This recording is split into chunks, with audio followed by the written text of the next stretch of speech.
Okay, so what I'm out here doing today, first of all, excuse my voice and any sniffling. I got an aggravating head cold and some sinus stuff going on. Um, and excuse any car noises. I'm actually pretty close to a highway right now. In this little section of woods I'm in. But what my plan is for today is, I see a lot of people, carry like pocket kit, personal survival kits in their pockets, and different things like that they carry on their person. Excuse me. And I was gonna come out here today and practice with some of my personal survival kit items. And one of the things I want to do today is I usually keep like one of the Mylar space blankets in my pocket kit. Um, I didn't want to have to go out and buy another one right now, so I'm just going to use a 55-gallon trash bag. And I will sometimes in the summertime switch from the Mylar space blanket to the 55-gallon drumliner to keep in my pocket.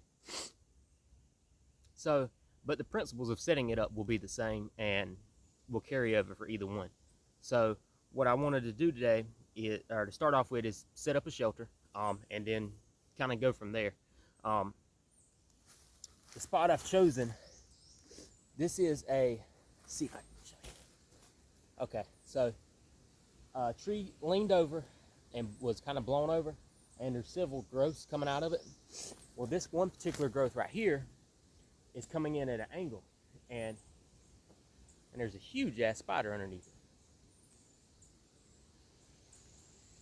Anyway, so I'm going to use it as sort of a ridge pole, and given the time of year it is and the climate that I'm in, a shelter that's going to allow a breeze to go through and keep me cool in the heat that we're in right now is going to be where, or the preferred shelter, I guess you could say. The ground is relatively flat. Granted, I would much rather be up above the ground, but considering I'm only using what would be in my pockets, it's just going to have to work. So stand by. Let me reposition the camera. I don't have my tripod today, so it's going to be kind of a pain to film this, but you're going to get the idea of it. So stand by. Here is the pole shooting off, and yes, I do have a pack with me just in case something were to actually happen. But I'm not going to use anything out of it. So the first thing I want to do is trim up any of these right here. Here's a good one. I'm going to use a saw on my Swiss Army knife. I generally almost always, when I'm in the woods, have a Swiss Army knife. That's usually my preferred pocket tool. But I want to trim up any sort of sharp edges that could damage my whatever I'm using as a shelter, whether it be, the trash bag, or say a piece of plastic, a piece of Mylar, whatever, even if it's just a regular tarp. But I made 4 stakes, just pointed off one end and put a little notch in it. I'm going to use, I don't normally keep orange paracord in my pocket. Normally it's green or brown, but I'm going to use orange just for demonstration and make it easier to show you guys, and so I don't use up my other good paracord. Of course, just using my Swiss Army knife. In case somebody asks, this is, I think, like the front Huntsman. That's probably one of my favorites. So the next step now is to take the trash bag and to basically split it open. When these come like they are right now, it's roughly, I want to say it's about 3 feet by 4 feet roughly.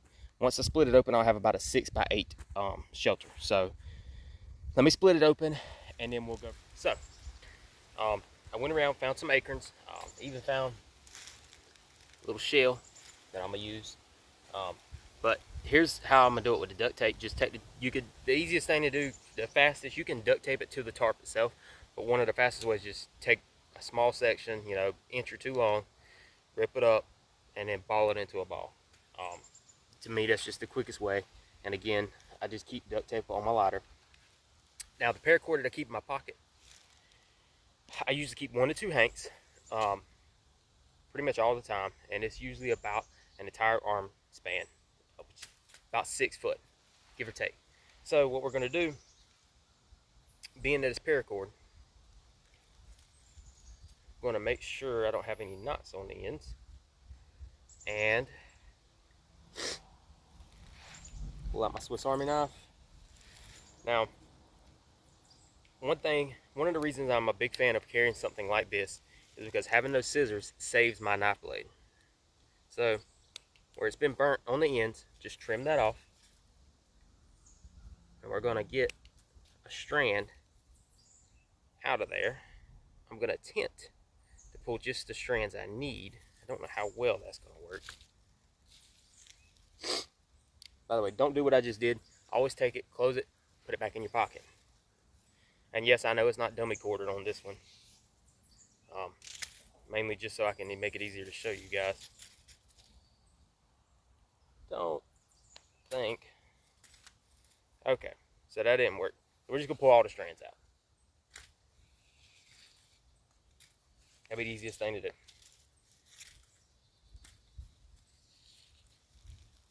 Make sure when you pull these strands out, try your best not to tangle them up. Just save you some headache later on. And what I'm gonna do is I got a little spot right here. I'm just gonna hang them over it just to make it easier. So now I have 8 strands, counting the mantle. And all we're gonna do, I'm gonna stick my acorns and stuff in my pocket so I don't lose them. Here is the corner of my trash bag. Put that balled in there right there. Make sure the whole thing's closed over. Then, easiest thing to do is to take your paracord strand,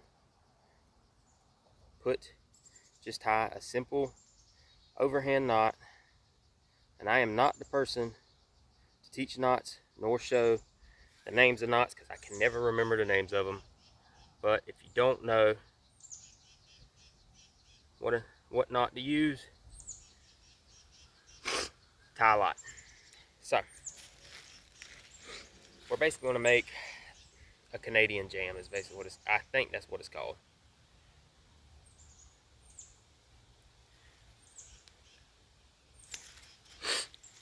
Okay, let's see. And again, it doesn't have to be pretty, it just has to work. So, see? Alright, now I'm going to go around and I'm going to do that on all 4 corners, and then I'm going to throw it up and then we'll start back filming. Yeah, so, just have it tied off here, staked into the ground just like you would any other tarp or shelter. One thing I did do is I took a green branch and stuck it in the ground right there, bent it over so that it's hanging right here. Now, what this does, it opens it up a little more, gives me a little more room. And if you hold on for 1 second, excuse me, I'll set the camera up and I'll show you what it's like with me inside. So, as you can see, I'm completely covered.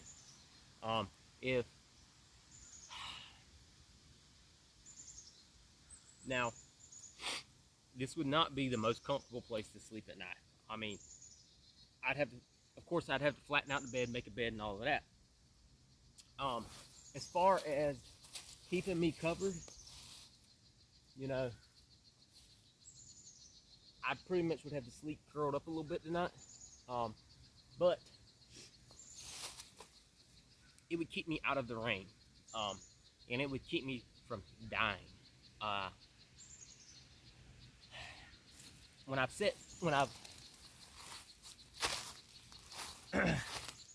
I've done these in the past, and I've built these in the past, I've done different forms, and what I've learned is if you're going to use this as an emergency shelter, you're better off, unless you just have to do it really, really quick. This probably took 30 minutes to do. And granted, that was me filming and stuff. If you're going to be using this for, say, more than one night, or this is going to be your emergency survival shelter, my recommendation is learn how to build a frame out of sticks whether it be in a lean-to, an A-frame, whatever shelter you choose. Do that. Learn how to do that. Put, you know, leaves, greenery, boughs, whatever on top, and use this to reinforce that shelter. If I was going to leave this up, what I would do, if I was going to say, if I didn't know how, if I was going to be here for 1 night, 2 nights, or a week because I'm stuck, what I would do with this is I would come along each side and I would add some poles going down and maybe add some boughs and stuff to give me a bigger area. But as this stands, I mean, you could utilize this as a shelter. So this is just one priority of a survival situation or a you know, a situation in which weather's changing. I guess what I'm trying to say is, and excuse my rambling because my head's all stopped up and got me thinking a little foggy today, but being able to utilize things that you carry for an emergency situation, like this trash bag, Mylar space blanket, a poncho, whatever it is you choose to carry, if you're not coming out and you're actually trying different setups, you know, it's pointless in carrying it, because when it comes down to a situation that you actually might need it, then hey, you need to know what to do with it. Now, if I was out here right now and I was stuck and I knew I was not going to get home tonight, shelter would be my first priority. And the only reason because of that is because everywhere I look in this entire area, I see river birch, I see fat lighter, I see lots of dead branches, lots of green leaves and such. Fire's going to be easy. Not that concerned about it. I have a big lighter in my pocket, and part of my pocket kit is also a ferro rod, as well as matches. So I'm not too concerned about that. I do know it's supposed to rain later on this afternoon. This time of year, even if the weatherman says it's not going to rain, I come out as if it's going to rain, because this time of year we almost always have somewhere around you there's going to be an afternoon thunderstorm just because of the heat and humidity. It's just the way it is this time of year. It's rainy season. So that's you know, fire and shelter. Water is a big one right now. I'm next to a river. There is a lot of mud holes around me. It's nothing but mud. I could dig down into those and create a coyote well, and we're going to get talking about stuff like that later on in another video, because I'm going to hit on a couple videos going over the priorities of survival. I know I promised that last year, but I'm going to do it this year. Life happens. So there is water around me. I've done seen multiple empty plastic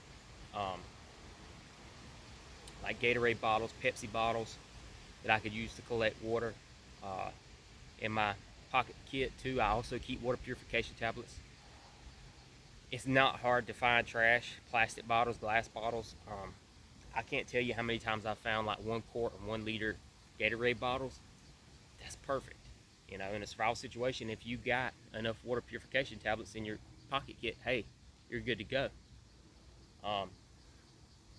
The other thing is I keep those Whirl-Pac water bags in my pocket kit too, and a lot of times I'll carry the Sawyer 1 quart squeeze bags, so I could cover water with that. Food, a couple days I'm not too concerned about it, so that covers my fire, my food, my water, my shelter, and we're going to go in more in depth later on. I'm not going to hit on first aid in this video, but you know, I just wanted to talk about how if I was out here right now. Weatherman said about 2 or 3 o'clock this afternoon, line of storms is supposed to come in. Right now it's about 5 minutes after 12, so I have a shelter set up. Personally, if I knew I was going to be stuck out here, I would continue and reinforce this. Fire, like I said, I'm not as big a concern, but shelter is more of a concern for me this time of year. But other than that, that's all I'm going to talk about in this video. I just wanted to show you guys setting this thing up. Hopefully it was pretty clear. If you have any questions on it, just ask. Pretty sure I'm shadow banned on YouTube right now, so the few of you that are still watching and then that actually watch this, I appreciate it. I'm gonna start hitting on some of this kind of stuff. Hopefully maybe that'll kind of bump away that shadow ban. So other than that, that's all I got for today. I'm gonna go do a couple more things while I'm out here. So you guys take care.